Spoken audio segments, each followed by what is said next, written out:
Welcome to Comfort Epic number 2. Okay, so let me apologize for my Monologue Monday video of me being a Native American and arguing over a tomahawk. Now, let me explain why I went there. Because I am part Native. And there are a lot of things that goes on in Natives. Not all Rezzies and stuff like that. I've only had 2 bad experiences with Native Americans in my lifetime. So when I drew upon making that monologue, it went back pain for me because of this time. So I'm going to give you the story now. So, Charlottesville Cardinals wheelchair basketball team had hosted a gala here. And I was part of it. Because they did a tournament, and after the tournament, it's now the Herman Key tournament. I don't know if we're having it this year. But my surrogate father, Rick, was still alive. And Herman was still alive. And my native friend, Courtney, is a Mohawk. I love him. He had to calm me down because I was a little upset about this shit. And so,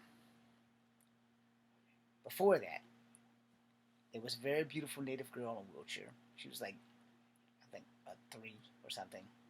She wasn't non-able-bodied. A lot of people in wheelchair basketball can be able-bodied and don't have to have a handicap. But some, for the most part, there are more handicapped people playing than non-handicapped people, or they have a handicap of some sort. This young lady had, like, I think, one leg longer than the other or something. She had issues, and I'm not going to blast her out because I don't even remember her name. She was very beautiful, and she was the daughter of one of the high chiefs. There is a system of high chiefs in whatever tribe they came from. They were not Mohawk. I don't remember what tribe they were, but they weren't Cherokee either. And I was talking to this girl for like the 3 days that we were doing the tournament, because I was filming the tournament. And I was talking to her. And I'm pretty sure we were liking each other. You know, she was 18. I was a little older. I was like 24, 25, somewhere in there. She could have been my wife. That's how good we were talking. We were catching a little bit of feelings for each other or whatever. On the 3rd day, you know, because the tournament goes on for like 3 days. On the 3rd day, you know, I was like, I think I'll ask her out. So if she leaves, I'll at least get a date. If I don't get anything else, she don't have a date. So, talking to her, and these 2 fellas in wheelchairs roll up. And they're native. They roll up, and their jerseys was actually purple and white. And they roll up. And the shit that happened next was as fucked up can be. Because my great-grandmother on my father's side never ever told me that there's a classification of pure bloodness that you don't have, and that not every native is going to accept you because you are not pure native. I learned this lesson the hard way, which is why I'm apologizing for that Monologue Monday that I did. These 2 gentlemen fuck my feelings up, yo. They really fucked my feelings up. It was bad enough that all through school I wasn't wanted because I was part black and part white. And I thought that I would have had a chance in the native community. Come to find out, these natives were no different from the blacks and whites that persecuted me through grade school.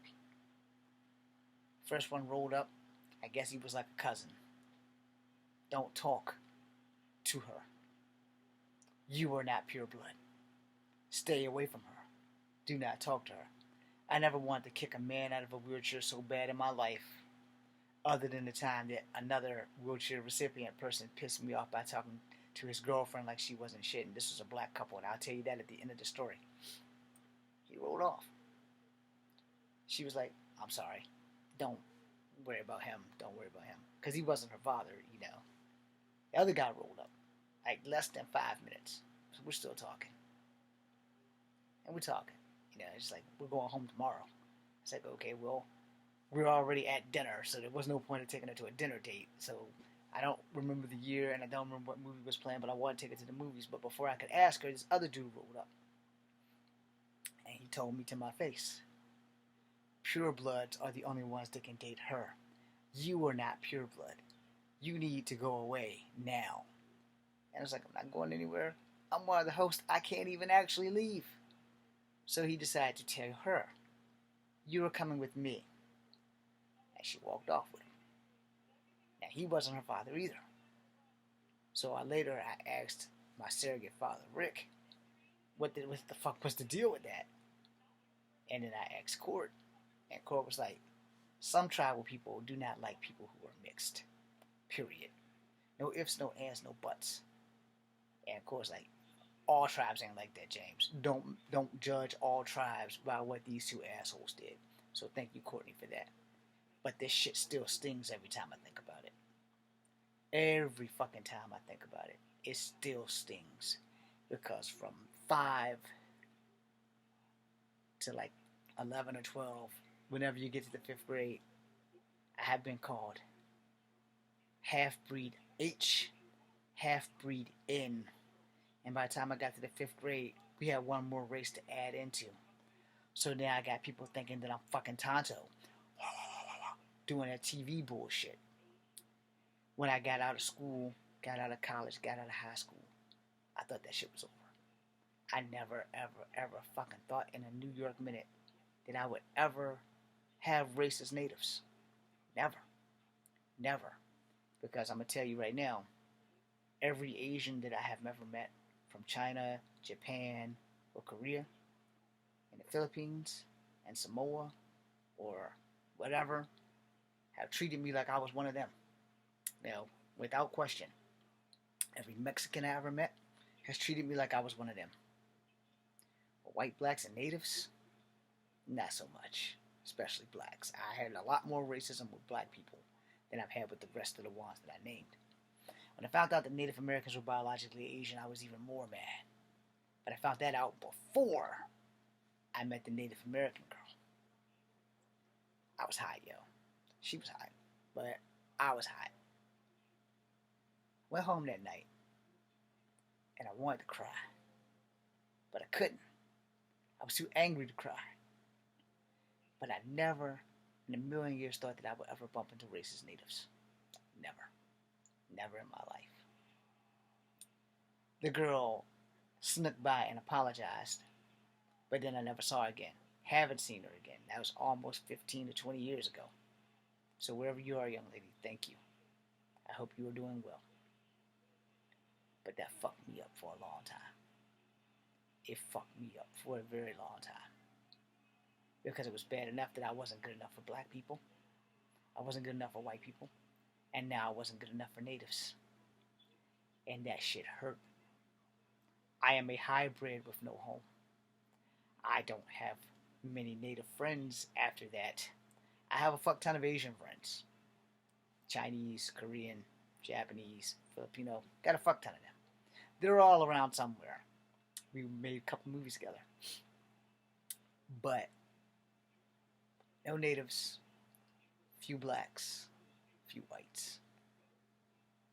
And that shit sunk in. So I drew upon that in that video that I made.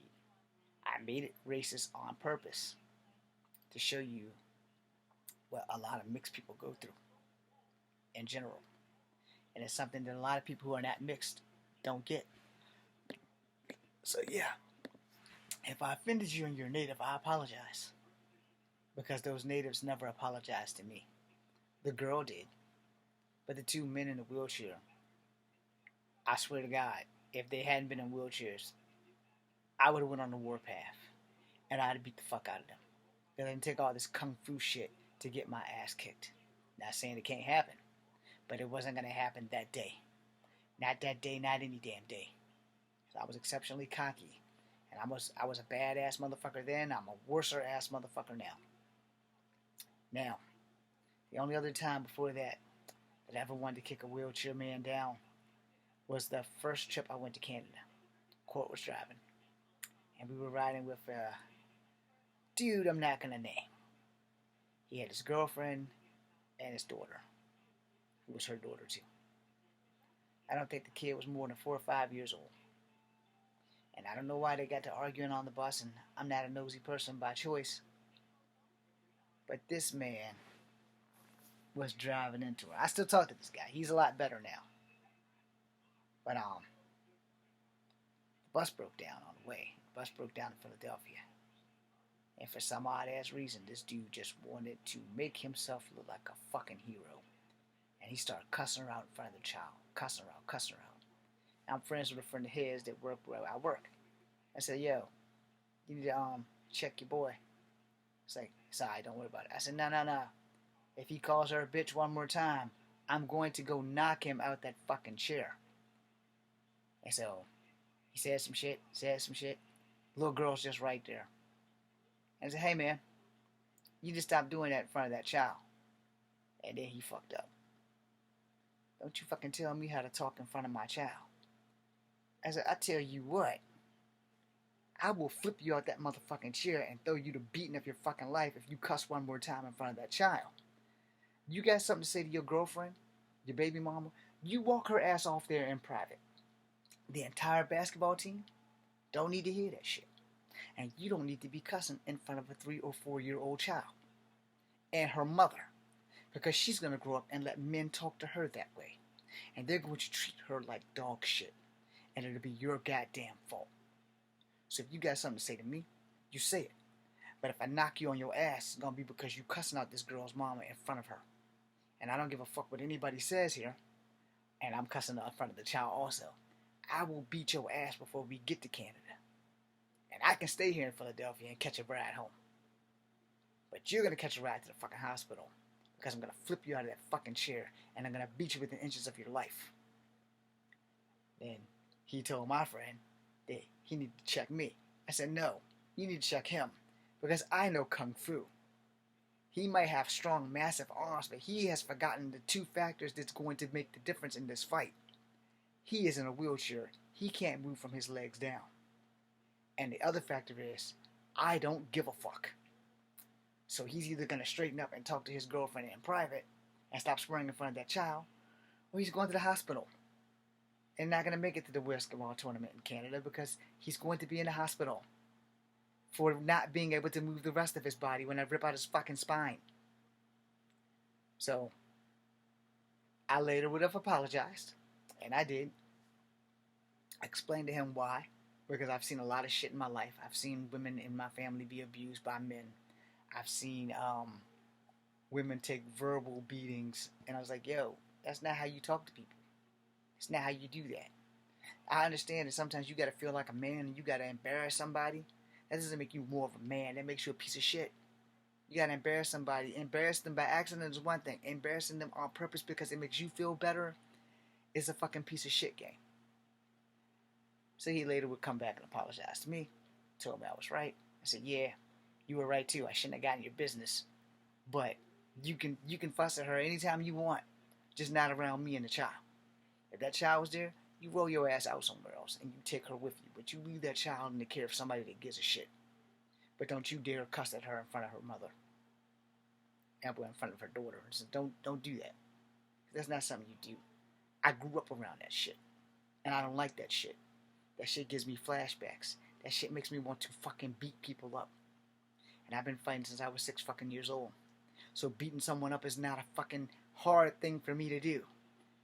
The hardest thing for me to do is to not beat people up. So when that Native American in the wheelchair kept calling me unpure blood, do not think for a New York minute that he was safe. Because he wasn't. I was going to flip him out that chair and throw him a beating, and not a verbal beating. I probably would have never been able to get anywhere near the wheelchair basketball team ever again or film them. But it'd have been worth it. It'd have been worth it because I hate racist. So if I have offended anybody with my Monologue Monday of me being a native reclaiming a tomahawk that could have very well been given to a female native who is just as worthy, if not more worthy, I'm sorry. But this is why I did it. Because it needed to be done. And because it's acting.